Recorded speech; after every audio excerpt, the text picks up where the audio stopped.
Hey everybody, thanks for coming to my page.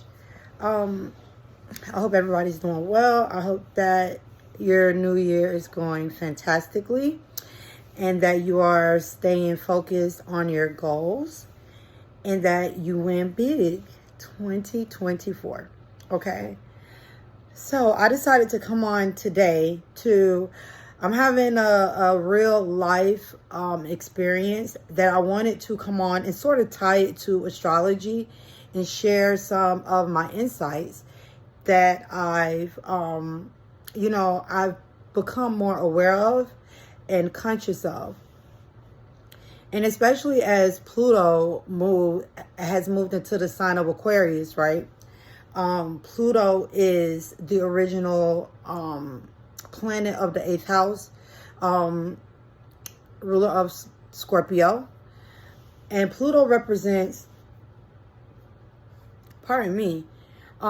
birth, death, rebirth, transformation, as well as combined resources between couples, inheritances, taxes, investments, all of the after effects of Libra in the 7th house.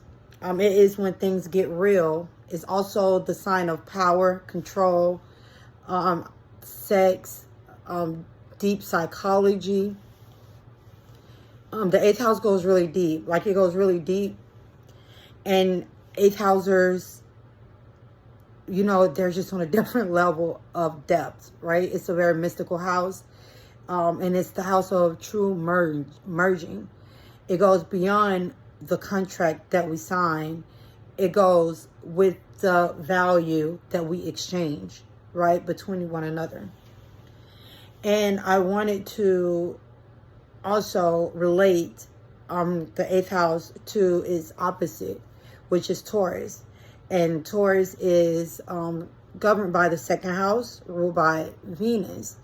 The 2nd house has everything to do with our individual resources, our self-esteem, our senses, our 5 senses, our voice, the throat area. Scorpio, that we were just discussing with the 8th house, it rules the reproductive area.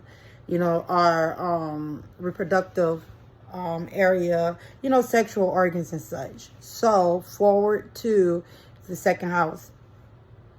The 2nd house is a very practical house. It's an earth house. And it's about practicality, time, growth, patience, sturdiness, devotion. And where the 8th house and the sign of Scorpio a lot of things can be hidden there. There could be, on a darker end, a lot of manipulation tactics in order to gain power or to possess another, to extract their resources, right? And with the 2nd house, it becomes a situation between the two axes. And bear with me because I'm trying not to get too negative. However, it can get to the point where with this power play, where we bring our 2nd house values and our worth to the 8th house type circumstances, which aren't just marriage. This can be marriage, business contracts.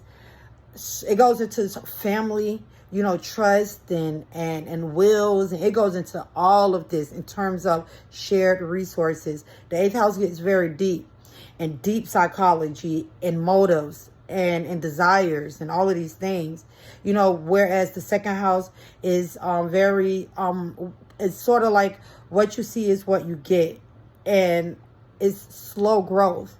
It takes time to build and to build these 2nd house treasures.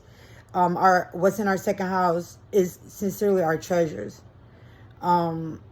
As individuals, it is after the 1st house of I am. It is what I have, and this axis between the 8th and the 2nd house are very serious. They are very serious. My apologies. Yeah, the 2nd and the 8th house axis, they're very serious. And even to the point where, there are individuals who may appear, to come into certain circumstances with certain, value, or we may assume, and then once we go through the entire process and once we get to the 8th house, these hidden motives begin to come up. And these, over time, because Pluto is a very subconscious planet, and it takes time for these things to surface. A lot of texts will even, look at Pluto as a very karmic planet as well, where we've created these bonds, 8th house ties, and when we don't release these ties in a healthy manner, we reincarnate and we connect with the same individuals. And although, the situation may seem different, the individual may seem different, the resonance of the energy remains the same. The manipulation, the possessiveness, right? Because the possessiveness comes from, a lot of times, when you have certain value, and especially for those who aren't aware of their value, because that happens. If you were raised if you were raised up in an environment where, say, you were praised on one thing, right? And you weren't really acknowledged on maybe a talent or a skill or something that you had in your environment, and say you were acknowledged for something totally unrelated, you can meet someone and that individual can acknowledge another talent that you're not really aware that you have. And that individual can seek to possess that, and the possession could feel like this person truly loves you. This person truly cares about you. I'm pretty sure wealthy people, like, this is like a duh, with wealthy people, because wealthy people and ultra talented people understand, well, this person wants me for what I have. Look, 2nd house, I have, right? And in the 8th house, I desire. So this person desires what I have, not who I am, which is the 1st house, Aries, right? And, some realizations that I've come to understand with the 2nd and the 8th house, and even to the first, and even in relation to the 1st house. And then we can look at this on all levels of all the houses. Certain people have lights in certain houses. Like, you have people that have stelliums, where they have, like, I seen a chart like 2 days ago. No lie. This individual had every planet except except two in their 2nd house in Capricorn. And then the other 2 were in Aquarius. Like, I had never ever seen a chart like that. So that just shows an individual with so much light in a certain house, best believe that over time, if that individual is, because the houses play out over time. And if you only have, lights in one house, that means that that's all your focus is on. So when the world begins to, unravel, and you begin to experience life, and you begin to see people with lights in other houses, and you notice that, I'm putting in all this effort in this one house, but I'm not manifesting what I desired, my 8th house, right? Because the 2nd house is what you have. But everyone don't desire what they have. When you don't desire what you have, you want to go out there and get what you desire or take, because we know that the 8th house is also ruled by Mars, and Mars is the planet of taking. Power is taken, it's not given, right? So when you have individuals like with stelliums and they're solely focused on that one area, you know, and I'm just using stelliums as an example. I'm not saying that individuals with other planets spread out or anything. This is just an example, y'all. These individuals can see other, like especially from their opposite. So this person with a stellium in the second house, they could not see, you know, or understand what they have, and then see a eighth houser, which is the opposite. And when opposites attract. However, the thing with opposites is that over time, what initially attracted the two will become like friction. It's just like squares, you know, but squares isn't the attraction like the oppositions are. But when the oppositions come together, there's a sense of attraction there.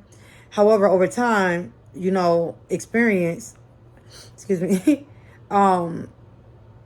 you know, those opposites can become straight up war, you know, because I'm telling you, certain planets and opposite houses, like it'd be war inside of people, and the lengths that people go through, you know, the lengths that a eighth house and a second house axis will go through to destroy each other. When one person can no longer take what someone have, like that person becomes aware of those hidden motives, right? That eighth houser can become like death. It's just the truth, you know. Spouses is when there's a murder. If a spouse is murdered, who is when the cops go and they examine a crime, right? Cops don't go to random people and just be like, hey, you know what? We think that you took this person out. No, cops go to the spouse first when they're married, the closest to kin, and those are your first suspects, closest to kin. And if this individual is married, it's going to be the spouse first. There's a reason for that. If there's business, it's going to be the business partner first. Like, think about that. You know, it's crazy how, because, you know, the second house is ruled by Venus. And Venus governs Taurus, the second house, and Libra, the seventh house. And when we think about Taurus and Libras, I'm a Libra. Y'all look, y'all like my necklace, my Libra necklace. I'm a Libra. When we think about Tauruses and Libras, we think about, you know, very passive, very considerate individuals. And the opposite of Venus is Mars. The opposite of Taurus is Scorpio, the eighth house, and the opposite of Libra is Aries, the first house, the god of war, you know, the god of desire. And Venus is the goddess of love, beauty, appreciation. So when we have these two polar shifts, because when you think about it, we all got here through our desires are what drives us. And once we fulfill certain desires, we capture another desire. And this is like Mars is the planet of desire. Whereas Venus, you know, Venus is more in possession too, through Scorpio. And I could, because Aries is also a creative sign as well. I'm not going to get, right now I'm dealing with the second and eighth house. We'll talk about the first house and the seventh house another time. I just mentioned Aries and Libra because I'm, you know, driving in the nature of Venus and Mars.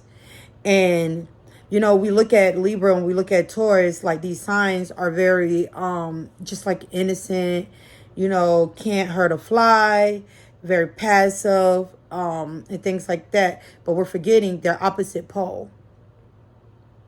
And we're forgetting that Venus is also the goddess of luxury, you know, being pleasing. And it's, you know, you can please someone, right? And you can be so pleasing that, my apologies, the camera cut off again. My space was full, my storage was filled. Okay, anywho, I got it taken care of. Yeah, so I was at when you're dealing with, when you're so pleasing and you are, you know, appealing, and you can, an individual can get to the point where they seek to possess you. And to see you express that temperament to anyone else outside of them, you know, it could create fury, and it could create anger, and it could create a lot of these Plutonian emotions, right? And this can get dangerous, you know, because you know, we're all humans and we're all individuals at the end of the day, you know, and we all have our individual value, and we all have so many other humans on the planet that we engage with. So if an individual is seeking to possess another individual, you know, and be that jealous hearted, and to be that, just, that's not love. And another thing too, with the because a lot of people will say that Libras are big time flirts. You know, they will say that, you know, Libras aren't serious, or you know, or things like that. And I'm speaking of the archetypical Libra, because I was, sidebar, I was speaking with I was just going back and forth with someone, and I, you know, mentioned some of the characteristics of Libra, which is flighty, you know, fickle, you know, not really wanting to ruffle any feathers. And the individual was saying that Libras are you know, why do people say that Libras are like that? I have a North Node in Libra, and my ascendant is in Libra. Something, I believe her ascendant is Libra. And I was, you know, I was thinking, because I have, my sun is in Libra, my Mercury is in Libra, my South Node is in Libra, and I also have Libra, 8th early degree Libra, and my 9th house is also Libra. My sun falls into my 8th house, right? So I'm familiar with the 8th house, and my Jupiter is in the 2nd house. Go figure, right? So it's like the archetypical Libra and Taurus, you know, are about pleasing, you know, are about beauty. You know, this is the archetype of this energy. So, and we all have a house with Libra and Taurus in it. We all have a house with Libra and Taurus in it. And we all have transits where certain planets will move into our Libra and Taurus